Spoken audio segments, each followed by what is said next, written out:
আল আমরু বিল মারুফ, সৎ কাজের আদেশ করতে হবে, সৎ কাজের আদেশ করতে হবে। এই কথা আল্লাহ রাসূল সাল্লাল্লাহু আলাইহি সাল্লাম বললেন। সৎ কাজের আদেশ আপনি কিভাবে করবেন? আপনার ছেলেকে সৎ কাজের আদেশ আপনি প্রথমে করবেন, সৎ উপদেশ আপনার ছেলেকে করবেন। আপনার ছেলেকে আজকে গিয়ে বলবেন, তোমাকে সালাত আদায় করতে হবে, তোমাকে নামাজ আদায় করতে হবে, তোমাকে কোরআন এবং হাদিসের শিক্ষা অর্জন করতে হবে, তোমাকে মাদ্রাসা যেতে হবে, এই আদেশ আপনাকে করতে হবে। লুকমান হাকিম তার পুত্রকে এই আদেশই করেছিলেন, ইয়া বুনাইয়া আকিমুস সালাহ, ইয়া আমার পুত্র তোমাকে সালাত আদায় করো। এই কথা লুকমান হাকিম তার পুত্রকে বলছেন। 7 বছর বয়স হলে আপনার ছেলেকে নামাজের আদেশ করতে হবে।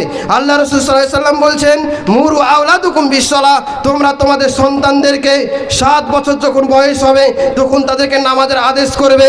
10 বছর যখন বয়স হবে তাকে নামাজ পড়ার জন্য মারবে, যদি না পড়ে তাকে বাড়ি থেকে টেনে নিয়ে এসে মেরে পিটিয়ে তাকে মসজিদে নিয়ে আসতে হবে। এই কথা আল্লাহ রাসূল সাল্লাল্লাহু আলাইহি সাল্লাম বললেন। আপনার ছেলের বয়স 20 বছর হয়ে গেছে, আপনার ছেলের বয়স 30 বছর হয়ে গেছে, 12 বছর 13 বছর হয়ে গেছে, আপনার ছেলে নামাজ পড়ে না, আপনি নামাজ পড়তে আসেন, এই দায়িত্ব কে নেবে? আল্লাহর কাছে অবশ্যই জবাব দিতে হবে সেই কিয়ামতের মাঠে, যদি আপনার ছেলে নামাজ না পড়ে। ছোট থেকেই, বাচ্চা অবস্থা থেকে আপনার ছেলেকে ট্রেনিং দিতে হবে।